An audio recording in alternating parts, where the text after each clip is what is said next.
शाम के 7 बज रहे हैं। नमस्कार, न्यूज 24 पर आप देख रहे हैं सबसे बड़ा सवाल। आपके साथ में हूं मानक गुप्ता। प्रधानमंत्री मोदी पर राहुल गांधी का हमला आज लगातार तीसरे दिन जारी रहा। राहुल ने फिर वही इनकम टैक्स की रेड वाला कागज दिखाया और मोदी पर उद्योगपतियों से पैसे लेने का आरोप दोहराते हुए कहा, मेरा कितना भी मजाक उड़ा लो पर सवालों के जवाब तो दो। दूसरी तरफ से जवाब तो नहीं आया, लेकिन जो विपक्ष नोटबंदी पर हाल ही में बिखर गया था वो अब राहुल के साथ दिखाई दे रहा है। हर किसी के निशाने पर सिर्फ मोदी है। यूपी चुनाव से पहले विपक्ष का एक साथ आना कांग्रेस के लिए अच्छी खबर है, क्योंकि उत्तर प्रदेश में चौतरफा मुकाबला बीजेपी के लिए फायदेमंद हो सकता है। इसीलिए हमारा सबसे बड़ा सवाल आज यही है, मोदी पर राहुल के आरोपों ने विपक्ष को क्या एक कर दिया है और क्या यूपी में मोदी के खिलाफ बन पाएगा महागठबंधन? इसी पर बहस होगी, लेकिन पहले सुनिए एक बार फिर से राहुल का हमला और साथ ही विपक्ष का साथ आना और बीजेपी का जवाब। तो देखा आपने, कांग्रेस और बीजेपी की इस लड़ाई में अब बाकी विरोधी भी कूद पड़े हैं। इसीलिए हमारा सबसे बड़ा सवाल आज यही है, क्या मोदी पर राहुल के आरोपों ने विपक्ष को एकजुट कर दिया है और क्या यूपी में महागठबंधन मोदी के खिलाफ बन जाएगा? सबसे बड़ा सवाल में आज मेरे साथ हैं बीजेपी से जीवीएल नरसिम्हा, कांग्रेस से मेरे साथ जीतू पटवारी हैं, मेरे साथ समाजवादी पार्टी से मोहम्मद शाहिद और बीएसपी से एमएच खान। आप सभी का बहुत बहुत स्वागत। जीवीएल, आप सुन पा रहे हैं मुझे?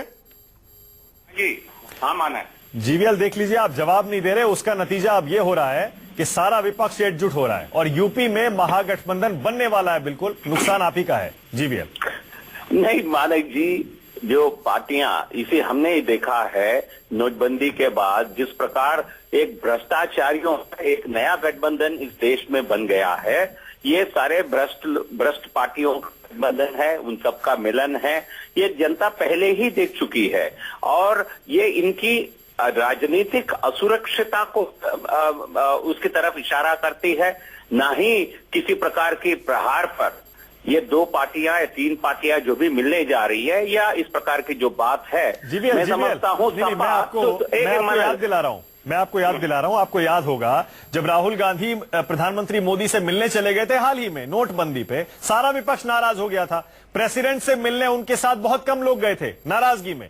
लेकिन अब जब से राहुल गांधी ने मोदी पर सीधा निशाना साधा है, मैं ये कह रहा हूं, सारा विपक्ष एक बार फिर से राहुल के साथ आ गया। तो अगर आप जवाब नहीं दे रहे हैं, हर कोई ये कह रहा है जवाब देना चाहिए, विपक्ष नहीं, बेबुनियाद सवालों पर जवाब नहीं दिया जाता है। कचरे के कागज को लेकर के राहुल गांधी ढूंढ रहे हैं, तो इस पे मेरे उनके ऊपर मैं बहुत अच्छे सवाल, बहुत गंभीर सवाल उठाना चाहता हूं, यदि आपके पास समय है। पर जहां तक यूपी गठबंधन की जो बात है, ये जो पार्टियां हैं, ये साफ तौर पर सपा अपने खुदकुशी यदि करने जा रही है, राजनीतिक खुदकुशी करने जा रही है कांग्रेस को साथ लेकर के। वो जितने भी सीट, यदि ऐसा गठबंधन होता है, मैं सुनना चाहूंगा सपा की रिप्रेजेंटेटिव से आपके पैनल में, यदि वो खुदकुशी खुद करना चाहते हैं तो इससे बड़ी अच्छी खबर हमारे लिए नहीं हो सकती है। जो भी सीटें कांग्रेस को दिए जाएंगे वो सीधा हमारे झोली में आकर गिर जाएंगे, कहीं टक्कर तक नहीं होगी। ठीक है, जीतू पटवारी जवाब देना चाहते हैं, लेकिन क्योंकि आपने मोहम्मद शाहिद की तरफ इशारा किया, जीतू पटवारी एक सेकंड में आ रहा हूं। मोहम्मद शाहिद जवाब दीजिए। देख लीजिए, जीवीएल कह रहे हैं जो सीटें आप कांग्रेस को देंगे वो समझ लीजिए बीजेपी की तरफ चली जाएंगी, खुदकुशी करेंगे आप।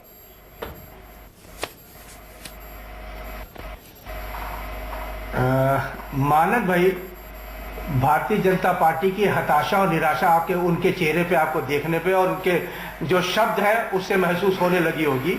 इसमें कुछ छुपा नहीं है। ये जनता है 2017 में बताएगी और हमारे देश की जनता हमेशा बैलेट पे अपने गुस्से को इजहार करती है। जैसा वेनेजुएला पे जनता सड़कों पे आ गई थी, वो ये हमारी वहां जनता नहीं करती, मगर हमारी जनता वो बैलेट पर इस गुस्से का इजहार जरूर करेगी, आप देखिएगा। और रही बात नरसिम्हा साहब जो कह रहे थे, जो बीजेपी को रिप्रेजेंट कर रहे हैं, उन्होंने कहा कि खुदकुशी, अरे खुदकुशी तो नहीं, आपकी वैसे ही आप अपने आप, इतनी बीमारी आपको हो गई है कि आप परेशान हो जाएंगे, आप इलाज नहीं करा पाएंगे। आप अपने इलाज से ही अपनी बीमारी से आप इतना परेशान रहेंगे कि आप अपना इलाज नहीं करा पाएंगे। इस देश की जनता भी आपको माफ करने वाली नहीं है। मैं इसलिए ये बात कर रहा था कि जैसा मैं अभी बीजेपी के प्रवक्ता बोले थे, मैंने ये बात इसलिए कही, जो बीजेपी के प्रवक्ता, ठीक है, लेकिन थोड़ा सा क्लैरिटी दीजिए मोहम्मद शाहिद के बारे में। क्या कांग्रेस के साथ गठबंधन होने जा रहा है? क्योंकि हम तो ये सुन रहे हैं कि बातचीत अंतिम दौर में पहुंच गई, सब तय हो गया है, बस औपचारिक घोषणा होने ही वाली है।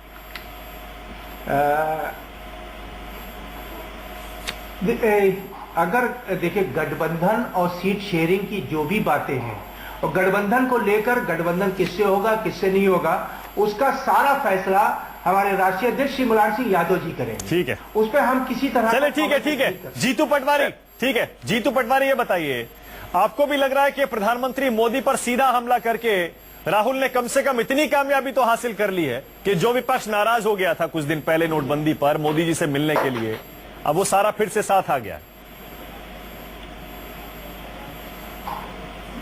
नहीं गुप्ता जी, दो बातें बहुत महत्वपूर्ण है। जिस तरीके से नरसिंह राव जी ने कहा कि कांग्रेस इतनी भ्रष्ट पार्टी और ये सारे भ्रष्ट लोग एक हुए हैं, मैं इनको याद दिलाना चाहता हूँ कि राहुल गांधी ने कोई अन्याय या गुनाह नहीं किया। उन्होंने कहा कि एक कागज है जिसमें 65 करोड़ रुपए के आसपास 2 घरानों से प्रधानमंत्री ने लिए, इसके स्पष्ट साक्ष्य है। इसका उत्तर दे प्रधानमंत्री। इस पे वो कहते हैं कि राहुल गांधी भ्रष्ट है। आप ये बताओ, भ्रष्ट आप पूरे गले गले हो। आपने शिवराज ने व्यापम किया, अरबों रुपए का करप्शन किया। आपकी वसुंधरा ने मोदी जी को विदेश भेज दिया, सुषमा स्वराज ने उस पर सिग्नेचर की। भ्रष्टाचार की गंगा में आप बहा रहे हो और हमें भ्रष्ट कहते हो। आपको पहले तो ये समझना चाहिए। और नरसिंहा जी, आप जिस तरीके से एक सभ्य व्यक्ति हैं, मैं जब भी आपके सामने डिबेट पे बैठा हूँ, आपकी भाषा शैली एक सभ्य व्यक्ति की होती है। इस तरीके से बात करके अपने आप को थोड़ा छोटा न करें, मेरा आपसे करबद्ध निवेदन। अब मुद्दे पे आ जाओ। दूसरा, आप इतना अहंकार भी मत लाएं। आपकी मुद्दे पे ही आया हूँ। 2 सीटें थी आपकी, आज आप सरकार में। कांग्रेस पार्टी 60 साल तक 70 साल में राज कर रही है। जहाँ तक उत्तर प्रदेश का सवाल है, उत्तर प्रदेश में जो चुनाव से पहले मोदी जी ने वादे किए थे, वो चाहे गंगा की सफाई से लेके उसके वहाँ के जितने भी बातें यूपी को लेके, कई विशेष पैकेज से लेके सब, एक काम ऐसा नहीं किया है कि उत्तर प्रदेश के नए लड़के को, रोजगार को, किसान को, वहाँ के मजदूर को, वहाँ के हथकरघा। अच्छा ठीक है जीतू पटवारी के सारे नहीं ठीक है, एक सेकंड काम ऐसा नहीं किया है कि भारतीय जनता पार्टी के साथ। ठीक है, आपने देखिए बीजेपी पर हमला शुरू किया, लेकिन एमएच खान, मुझे एक बात बताइए, एमएच खान क्या लग रहा है आपको, समाजवादी पार्टी और कांग्रेस की जो ये गलबैयां चल रही हैं, अगर ये गठबंधन होता है, किसको इसका नुकसान होने वाला है? एमएच खान, सबसे ज्यादा नुकसान आप ही का है, कहा यह जा रहा है। देखिए ये नहीं पहले को तो कुछ भी कहा जा सकता है, और पे कोई ताला नहीं लगा सकता है। समाजवादी पार्टी, कांग्रेस है या उसमें इनका अंदरूनी मामला कुछ कह नहीं सकते हैं। हम अपनी बात जानते हैं कि हम किसी बैसाखी के सहारे नहीं हैं। हम स्वतंत्र रूप से अपनी पार्टी के चुनाव। अच्छा, मतलब कांग्रेस को आप बैसाखी कह रहे हैं? उपलब्धियों पर जाएंगे। कांग्रेस को आप बैसाखी कह रहे हैं? आपकी जो बिल्कुल बैसाखी है। हाँ जी हाँ, हम ये कह नहीं रहे, हम कह रहे हैं कि इनका अंदरूनी मामला, हम इसमें क्या कह सकते हैं? ये तालमेल कर रहे हैं, नहीं, ये उनका अंदरूनी मामला हो सकता है। एमएच खान साहब, ये उनका अंदरूनी मामला हो सकता है। जब तक गठबंधन नहीं होता, गठबंधन अगर हो जाता है तो सबसे ज्यादा नुकसान आप ही को होगा। मुकाबला बीजेपी और एसपी कांग्रेस गठबंधन के बीच हो जाएगा। क्यों नुकसान होगा हमको? नहीं, क्यों नुकसान हमको होगा सर बताइए ना, किस बात पर नुकसान होगा? क्या हम विदेशी हैं? क्या हम जापान से आए हैं, हमारा नुकसान हो जाएगा? क्या हमने जमीन में काम नहीं किया है? क्या हमारे साथ वोटर्स नहीं है? किस बात का नुकसान होगा भाई हमारा? हमको तो और फायदा होने वाला है, हमको तो जबरदस्त फायदा होने वाला है अगर गठबंधन लोग करते हैं। हाँ, बीजेपी को शुरू से, जब से नोटबंदी हुई है, अगर कोई हमलावर हुआ है तो सुश्री मायावती जी हमलावर हुई हैं। अगर 100 आदमी मरे हैं तो ये मोदी जी को जवाब देना चाहिए। 2.5 साल में कितने। अच्छा, अब देखिए एमएच खान, एक सेकंड देखिए, एमएच खान साहब देख लीजिए, बताना चाहिए। अब देख लीजिए, यही फर्क आ जाता है, यही फर्क आ जाता है। देख लीजिए एमएच खान साहब, यही फर्क आ जाता है। सुनिएगा जरा, मैं ये कह रहा हूं, देख लीजिए, कांग्रेस के राहुल गांधी कह रहे हैं कि उस पैसे का जवाब दीजिए जो आपने उद्योगपतियों से लिए हैं, ठीक है? और समाजवादी पार्टी भी वही बात दोहरा रही है।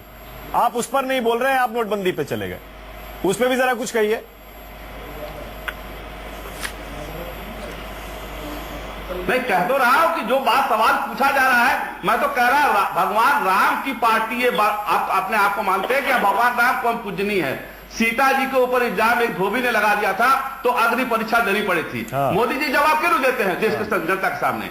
उन पर जान लगाया जा रहा है, तो चुप हंसी मजाक कर रहे हैं, हाथ मिला रहे हैं, बोलना आ गया है तो बहुत अच्छी बात। अरे भाई ये सब बातें हंसी मजाक का इतने बड़ा पद है, प्रधानमंत्री का पद है, ऐसे हंसी मजाक नहीं किया जाता। ठीक है ना, ठीक है, ठीक है, आपने दो बातें कही हैं। आपने ये कहा समाजवादी पार्टी कांग्रेस का गठबंधन होता भी है तो फेल होगा, और दूसरा कह रहे हैं मोदी जी को जवाब देना चाहिए। जीवीएल देख रहे हैं आप, जीवीएल एक सुर में आवाज है विपक्ष से कि मोदी जी को जवाब देना चाहिए राहुल का मजाक उड़ाने की बजाय। ठीक है, मानिक जी आपने 2 बार उठाए, तो मैं कांग्रेस पार्टी से, राहुल गांधी से और आपके माध्यम से जनता को ये कहना चाहता हूं कि 2 कागज की मैं बात करना चाहता हूं। एक कच्चा कागज जिसको लेकर राहुल गांधी, कच्चे कागज जिसको फिक्टिशियस करार कर दिया गया कोर्ट के माध्यम से, जिसको बिल्कुल बेबुनियाद और यूजलेस कागज डॉक्यूमेंट बताया गया कोर्ट के माध्यम से, ये है जिसको लेकर जवाब हमसे मांग रहे हैं। दूसरा जो कागज है, जो अगस्ता वेस्टलैंड में पॉलिटिकल राजनीतिक परिवार को बड़ा स्तर पर घूस दिया गया, इस आरोप पर इटली के कोर्ट ने सजा सुनाई, लोगों को वहां जेल भेजे, और भ्रष्ट कांग्रेस पार्टी ने खुद कबूल किया था उस समय भ्रष्टाचार हुआ है। क्या सोनिया गांधी, राहुल गांधी जनता के सामने आकर ये कहे हैं अभी तक कि हमने घूस नहीं लिया है, जबकि ये पुष्टि हो गई है? क्या उन्होंने आज तक कहा है? क्या आप उनके लिए कोई अलग मापदंड होगा? क्या सोनिया गांधी, राहुल गांधी सीबीआई को इंट्रोगेशन में जाने के लिए खुद तैयार है? अपनी तरफ से क्यों पेशकश नहीं कर रही है? जब आपका नाम आया है, एपी का नाम आया, अहमद पटेल का नाम आया है, राजनीतिक परिवार, गांधी परिवार के अलावा ऐसे कौन सी परिवार है जो हेलीकॉप्टर की सेल में घूस खाया है? क्या राहुल गांधी, सोनिया गांधी जवाब नहीं देंगे देश को? ठीक है, जीवीएल रुकिएगा, क्योंकि उनको पकड़े जाने वाले तय था, उनको पकड़ में आना था, उनकी भ्रष्टाचार की पुष्टि हो रही थी, इसलिए उससे बचने के लिए इस प्रकार की बेबुनियाद आरोप लगाकर अपने आप को बचाने की। जीवीएल देख लीजिए, जीतू एक सेकंड, जीतू पटवारी मेरा सवाल एक सुन लीजिए जरा, जीवीएल का जवाब दीजिएगा। एक तो वो जो कह रहे हैं वो, हालांकि जीवीएल ने अपने जो राहुल के आरोप है उनका जवाब नहीं दिया, वो कह रहे हैं आधारहीन आरोप है, जवाब देने की जरूरत नहीं है। लेकिन जीतू पटवारी जो कागज राहुल गांधी लेके खड़े होते हैं अपने हाथ में, आपने पढ़ा होगा, मुझे पता है, आपके पास उसकी कॉपी भी होगी, उसमें कांग्रेस के भी बड़े बड़े नेताओं के नाम है। जीतू पटवारी, कैसा लगता है ये सोच के कि राहुल गांधी जो कागज लेके लहरा के मोदी जी का नाम लेते हैं, उसी कागज में कांग्रेस के नेताओं के भी नाम है? गुप्ता जी, 2 बातें बहुत महत्वपूर्ण है। तो जीवीएल ने कहा कि अगस्ता में राहुल जी का गांधी परिवार के ओर इशारा किया गया है और इटली की कोर्ट ने उनको सजा दी, उसके बाद ये बात आई, उस पर बोलना चाहिए। आपको याद दिला दूं जीवीएल कि आप अगस्ता पे चले गए। देखिए, मैं पूछ रहा था, मैं कागज पे पूछ रहा था, आप अगस्ता पे चले गए। मैं पूरी बात दोनों गुप्ता जी, दोनों बातें दोनों लूंगा। तो मेरा अनुरोध ये है जीवीएल, आप सरकार चला रहे हैं, सर्कस नहीं चला रहे। अगर वहां भी कोई गड़बड़ हुई है तो आपको एक्शन लेनी चाहिए। मोदी जी ध्यान मंजीरे बजा रहे हैं प्रधानमंत्री बनके। ठीक है, एक हाँ। दूसरी बात जो आपने पूछी गुप्ता जी, अगर प्रधानमंत्री का उस लिस्ट में नाम है जिसमें अलग अलग एक 40 करोड़ रुपए और एक 25 करोड़ रुपए लिया गया है, उसमें शीला दीक्षित का भी नाम आया, या हमारे मध्य प्रदेश के मुख्यमंत्री शिवराज सिंह का नाम आया, या वसुंधरा राजे का नाम आया, या और XYZ नाम आया, सबको एक कैटेगरी में राहुल गांधी रखते हैं। राहुल गांधी चूंकि उनमें दिग्विजय सिंह का नाम भी है, सलमान खुर्शीद का नाम भी है, सबसे महत्वपूर्ण पद है। हाँ होगा, हम मानते हैं। अगर जब एक प्रधानमंत्री देश का इतनी साफ गोई से कहता है कि मैं ईमानदार हूँ और पूरा देश भ्रष्ट है, पूरा विपक्ष चोर है, जैसा जेवीएल ने अभी कहा, तो फिर इस सवाल उठता है कि नहीं कि प्रधानमंत्री झूठ बोलते हैं? क्या प्रधानमंत्री मोहम्मद शाहिद पर हमारे प्रधानमंत्री है, देश के प्रधानमंत्री है, उनके पद पर रहते हुए इतना भ्रष्टाचार को आरोप लगे और हम आप पूछ रहे विपक्ष होने के नाते, ये सही बात है? ठीक है, मोहम्मद शाहिद, हमारा धर्म है या नहीं है, इसलिए ये सवाल उठता है। मोहम्मद शाहिद, कांग्रेस के बाकी नेताओं के नाम भी हैं, बड़े बड़े नेताओं के उसी कागज में, और आप गठबंधन करने जा रहे हैं, तो मोदी जी से जब सवाल पूछेंगे तो कांग्रेस के उन नेताओं से भी पूछना पड़ेगा कि उद्योगपतियों से पैसे क्यों लिए थे। मोहम्मद शाहिद, देखिए माना कि मुझे 2 मिनट चाहिए, सिर्फ 2 मिनट पूरी बात अपनी जी हाँ। देखिए, घोटालों की जहां बात होगी तो इस देश का सबसे बड़ा घोटाला अगर हुआ है तो व्यापक घोटाला हुआ है, जहां 60 लोगों की हत्या हो चुकी है, जो भारतीय जनता पार्टी के राज में हुआ है, जो मध्य प्रदेश आता है। और अगस्ता वीआईपी हेलीकॉप्टर की बात यहां पे नहीं हो रही थी, बात हो रही थी नोटबंदी और गठबंधन को लेकर। हाँ। आप देखिए ये सरकार कितनी संवेदनहीन है। आज देश की सरकार 106 लोगों की डेथ होती है और उसके बाद पूरी बीजेपी की सरकार ने अभी तक एक बार भी किसी मंत्री ने यह नहीं कहा कि अफसोस हुआ उनकी मौत पर। और उसके बाद भी बेशर्मी, ये देखिए, दो इनके एक बड़े नेता जो आरएसएस से आते हैं, सवाल पूछ रहा हूं, मोहम्मद शाहिद जवाब नहीं दे रहे। आप जो आपको कहना है आपको कहे जा रहे हैं। मोहम्मद शाहिद, मेरा सवाल बहुत साफ था। नहीं, मैं जवाब दे। राहुल गांधी के आरोपों पर अगर आप उनके साथ खड़े हैं जो मोदी जी पर लगे हैं, तो उसी कागज में कांग्रेस के बाकी ने बड़ी इंपॉर्टेंट बहस है।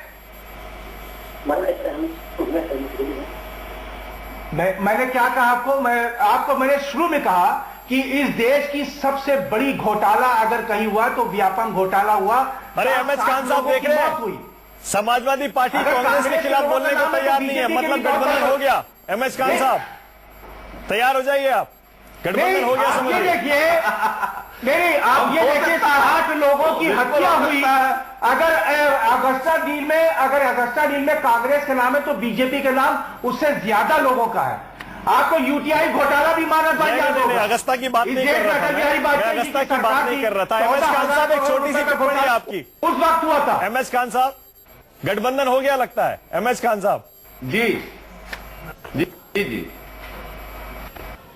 नहीं, गठबंधन हो गया ये जाने, लेकिन सवाल आज इस प्रदेश की जनता महंगाई और भ्रष्टाचार से त्रस्त हो चुकी है मोदी जी की सरकार में। मोदी जी ने कहा था हम गरीबी मिटाएंगे, एक गरीब भी नहीं मिटा, गरीबी ही मिट गया बिल्कुल। और इन्होंने जो काम किया, हर 180 बार ये जो नियम बदले हैं, नियम नहीं बदले हैं, 180 बार इस देश का प्रधानमंत्री ने झूठ बोला है पूरे देश के सामने कि अभी 5000 नोट जमा करो, ये तो तय हो गया। जमा करो। अभी तो ठीक है, ये तो तय हो गया। देखिए, दो बातें साफ हो रही है। मत लगाओ एमएच खान साहब, दो बातें साफ हो रही हैं इस डिबेट से। दो बातें साफ हो रही हैं। एक तो खैर ये जवाब नहीं मिल रहा है, जिससे भी सवाल पूछो जवाब नहीं मिल रहा है। अच्छा, जीवीएल भी आ गए हैं, क्लोजिंग करना है। जीवीएल आपको क्लोजिंग दे रहा हूं मैं, लेकिन उससे पहले एक तो ये कि देखिए, समाजवादी पार्टी कांग्रेस मोदी पर हमला कर रहे हैं, बीएसपी से एमएच खान बीजेपी पर हमला कर रहे हैं। तो देखिए, लगता है उन दोनों को मुकाबला उनका बीजेपी से है, लेकिन समाजवादी पार्टी कांग्रेस के खिलाफ कुछ नहीं सुन रही है। इससे लगता है गठबंधन हो गया। जीवीएल, क्लोजिंग कमेंट आपका। जीवीएल, हमें गठबंधन नहीं करना है। मानक जी, मुझे कम समय मिला है। हाँ, जीवीएल। और देखिए, ये सपा और कांग्रेस को निर्णय करना है। मुझे लगता है इसमें कांग्रेस को कुछ निर्णय नहीं करना है, क्योंकि कांग्रेस का वहां कोई अस्तित्व है ही नहीं। सपा को तय करना है, खुदकुशी करना है, नहीं करना है। और यहाँ मोहम्मद शाहिद साहब जो बैठे हैं सपा की तरफ से, मुझे लगता है वो भी कांग्रेस में जाने के मन बना चुके हैं, क्योंकि कांग्रेस प्रवक्ता की तरह बोल रहे थे। यदि मुख्यमंत्री जो सपा लगातार 4-5 चुनावों से अपने बल पर चुनाव लड़ रही थी, अपने बल पर चुनाव जीता 2012 में, वो यदि अलायंस की यदि चर्चा भी कर रही है, अपने आप में उनकी तरफ से ये एडमिशन है, क्योंकि हमारा बिल्कुल जीवीएल 10 सेकंड एक और जवाब चाहता हूं छोटा सा, क्योंकि मुद्दा वही है आज भी। जीवीएल, स्ट्रेंथ वाली राहुल गांधी के आरोपों से नुकसान बीजेपी का हो रहा है जो मोदी पर लग रहे हैं, या कांग्रेस को फायदा हो रहा है, या कांग्रेस का नुकसान हो रहा है? ये इनका एनडीए है, इनका अलायंस है, बीजेपी का अलायंस की है, बीजेपी का अलायंस है। सबसे ज्यादा फायदा यदि किसी को हो रहा है, मानक जी, सबसे ज्यादा फायदा यदि राहुल आरोप का हो रहा है, तो वो आपकी हो रही है, मीडिया चैनल्स की हो रही है, क्योंकि आपके बहस ज्यादा गर्म हो जाता है, आपका थोड़ा टीआरपी बढ़ जाता है। इसके अलावा नदेश उसको सीरियसली ले रहा है। बीजेपी को जीतू पटवारी तो कह रहे हैं, देख लीजिए, मोदी जी जितने दिन जवाब नहीं देंगे कांग्रेस को फायदा होने वाला है। मीडिया को थोड़ा एंटरटेनमेंट, चलिए ठीक है, एंटरटेनमेंट हो रहा है। चलिए ठीक है, हमने सवाल सारे उठाए हैं, लेकिन जवाब ऐसा लगता है आज बहुत कम मिले हैं, क्योंकि सवाल कुछ पूछते हैं, जवाब कुछ और मिलता है। अवॉइड करना चाह रहे हैं सारे के सारे लोग इंपॉर्टेंट सवाल, लेकिन जनता समझ रही है। जवाब जब पैनलिस्ट नहीं देते उसमें भी एक मैसेज होता है। बहुत बहुत शुक्रिया सबसे बड़ा सवाल में आने के लिए GVL Narasimha, Jitu Patwari, Mohammad Shahid, M H Khan, बहुत बहुत शुक्रिया। छोटा सा ब्रेक, देखते रहिए न्यूज 24।